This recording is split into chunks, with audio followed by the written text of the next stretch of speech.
वृद्धावस्था एक इंसान के जीवन का वह समय होता है जब उसे बहुत सारी बीमारियां अपने शिकंजे में कस लेते हैं। लेकिन तथागत गौतम बुद्ध का शरीर बुढ़ापे में भी बीमारियों से मुक्त था। उनकी चाल में एक अद्भुत चपलता थी। उनके चेहरे पर एक गजब का तेज था। जब वह घंटों ध्यान में बैठे रहते थे तो उनकी रीढ़ एकदम सीधी रहती थी। वह थकते नहीं थे।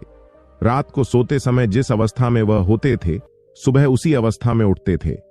ऐसा प्रतीत होता था जैसे उनके जीवन में कोई कष्ट, कोई दुख, कोई रोग या फिर कोई भी तनाव नहीं है। उनका प्रत्येक शिष्य इसी तरह के जीवन की कामना करता था।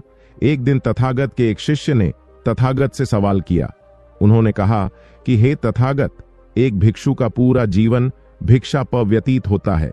भिक्षा में उसे जो कुछ मिलता है उसी को खाकर वह अपना भरण पोषण करता है। बहुत बार तो एक भिक्षुक के शरीर की मूलभूत जरूरतें भी पूरी नहीं होती, उसका पेट भी पूरा नहीं भरता। लेकिन जब आपके शरीर को देखता हूं तो मुझे बड़ा आश्चर्य होता है। इतना अल्पाहार भोजन करने के बाद भी आप इतने चुस्त, इतने फुर्तीले और इतने तेजवान कैसे हैं? जबकि दूसरी तरफ मैं नगर के राजाओं को, सम्राट को देखता हूं तो उनकी तोंद निकली रहती है। बहुत बार वह वैद्य और हकीमों को बुलाते रहते हैं, यानी कि उनका स्वास्थ्य भी ठीक नहीं रहता। जबकि उनके पास तो सारी सुख सुविधाएं हैं। जिस प्रकार का व्यंजन या फिर जिस प्रकार का भोजन वो करना चाहे वैसा भोजन वह कर सकते हैं, या फिर जिस प्रकार का भोजन वह करना चाहे वैसा अपने रसोइये से बोलकर बनवा सकते हैं। लेकिन बावजूद इसके शरीर की पड़ाव से वह बहुत परेशान रहते हैं। मैं बहुत राजाओं से मिला हूं, बहुत बड़े बड़े लोगों से मिला हूं, तो इसके पीछे क्या रहस्य है कि एक भिक्षुक जिसको पूरा भोजन भी नहीं मिलता वह स्वस्थ होकर अपना जीवन जीता है, और दूसरी तरफ जिनके पास सारी सुख सुविधाएं हैं वह अपने जीवन में शारीरिक कष्ट और पीड़ाएं भोग रहे हैं। तथागत ने बड़ी ही सौम्य मुस्कुराहट के साथ उत्तर दिया कि मनुष्य जीवन पर्यंत भागदौड़ में लगा रहता है। ऊर्जा हमें किसी विशिष्ट भोजन से नहीं मिलती है, बल्कि हर भोजन ऊर्जावान हो सकता है।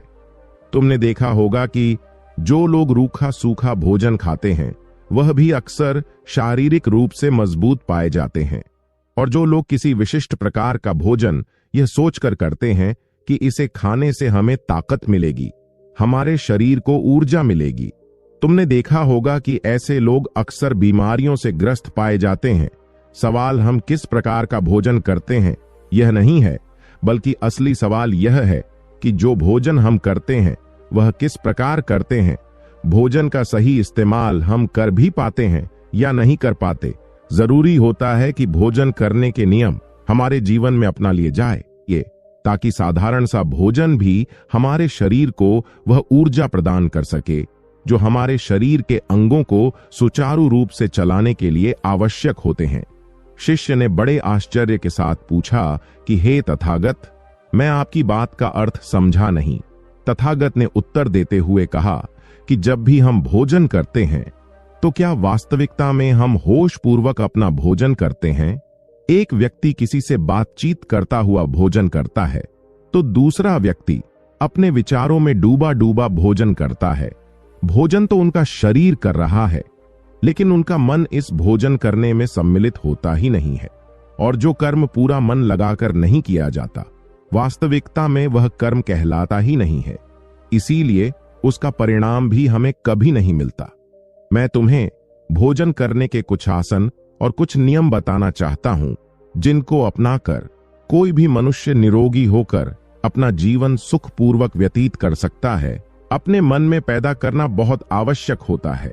उनके प्रति आभार व्यक्त करने से मन में प्रेम का उदय होता है और हमारा शरीर अपने आप ग्रहणशल बन जाता है। तीसरा नियम, जो कि हमारे शरीर की बहुत सारी बीमारियों को खत्म कर देगा, वह है कि सूर्यास्त के बाद कभी भी भोजन नहीं करना। रात्रि के समय भोजन करने से हमारा शरीर उस भोजन को पचाने के कार्य में लग जाता है, लेकिन अगर रात के समय हम अपने शरीर को कोई कार्य नहीं देते हैं तो यह हमारे शरीर की बीमारियों को खत्म करने लग जाता है।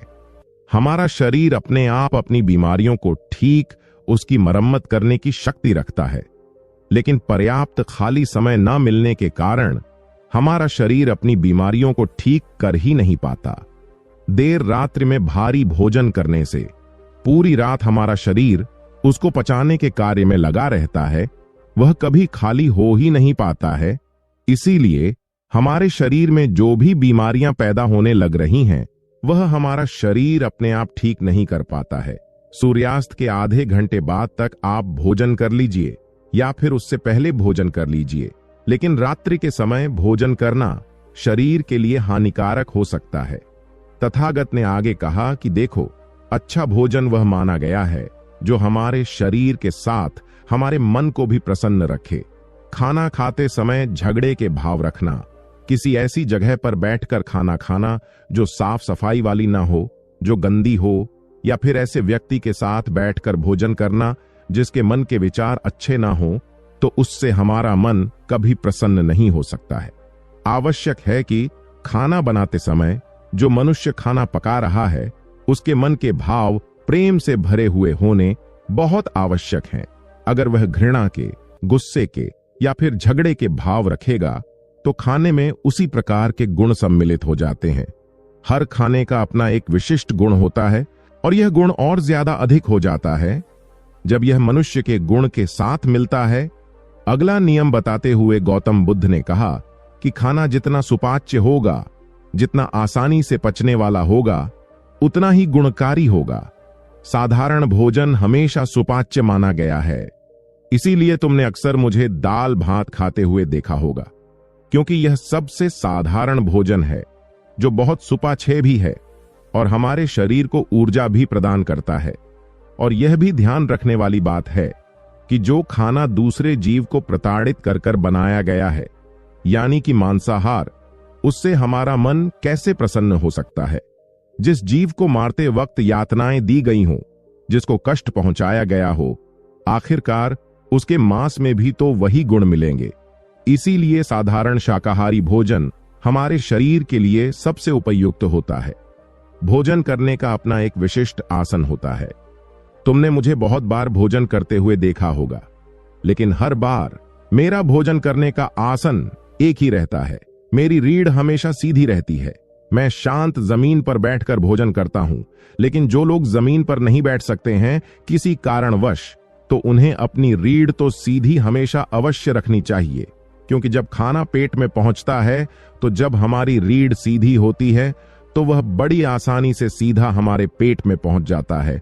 और अगर हमारी रीढ़ मुड़ी हुई होगी तो हमारा पेट भी सिकुड़ा हुआ होगा, जिससे कि वो खाना ठीक प्रकार से भोजन नली से होता हुआ हमारे पेट तक पहुंच नहीं पाता है। तथागत ने अपने जीवन का एक किस्सा सुनाते हुए उस शिष्य को बताया कि एक बार मेरे पास एक सम्राट पहुंचा। वह अपने पेट से बड़ा परेशान रहता था। जब वह मेरे पास अपनी समस्या लेकर पहुंचा तो मैंने उनको बताया कि राजन, एक सम्राट के जीवन में शारीरिक मेहनत तो बहुत कम होती है, लेकिन वह भोजन बहुत अच्छा करना चाहता है। इसीलिए धीरे धीरे उसके शरीर का वजन बढ़ने लगता है, क्योंकि जब हम खाना खाते हैं तो शरीर की उतनी ऊर्जा भी बाहर निकलनी आवश्यक होती है, वरना तो वह ऊर्जा हमारे शरीर को फैलाना शुरू कर देगी। इसीलिए उस सम्राट का पेट बहुत अधिक निकला हुआ था। तो मैंने उनको सलाह दी कि पहले तो जो भी बावर्ची आपका खाना बनाता है उसको बोलिए कि ज्यादा मिर्च मसालों वाला भोजन ना बनाएं और हल्का भोजन रखें। अगर आपको शारीरिक मेहनत करनी है तो ही ऐसा खाना खाएं जिससे कि हमारे शरीर को ताकत मिलती हो, लेकिन खाली बैठे अगर आप देसी घी या फिर मांसाहार जैसा भोजन करेंगे तो शरीर को उसे अपने अंदर समाहित करने के लिए अच्छी प्रकार मेहनत करनी भी आवश्यक होती है। अगर तुम मेहनत नहीं करना चाहते हो तो इस प्रकार का भोजन करना छोड़ दो। हल्का भोजन करो, साधारण भोजन करो, कम मिर्च मसालों वाला भोजन करो, जिससे कि तुम्हारे पेट में कोई भी बीमारी या कोई भी समस्या पैदा ही ना हो। शिष्य ने बड़े ही कृपा भाव से अपने हाथ जोड़कर तथागत को प्रणाम करते हुए कहा कि हे तथागत, सब कोई हमें यह तो बताता है कि हमें किस प्रकार का भोजन करना चाहिए, लेकिन भोजन करने के क्या नियम होते हैं, भोजन किस प्रकार करना चाहिए, उसके क्या आसन होते हैं, वह आपने आज मुझे अच्छी तरह से समझा दिया है। मैं आपका बहुत बड़ा धन्यभागी हूं। मुझे जाने की आज्ञा दीजिए। इसके बाद तथागत अपने उस शिष्य के साथ वन की तरफ घूमने के लिए निकल जाते हैं।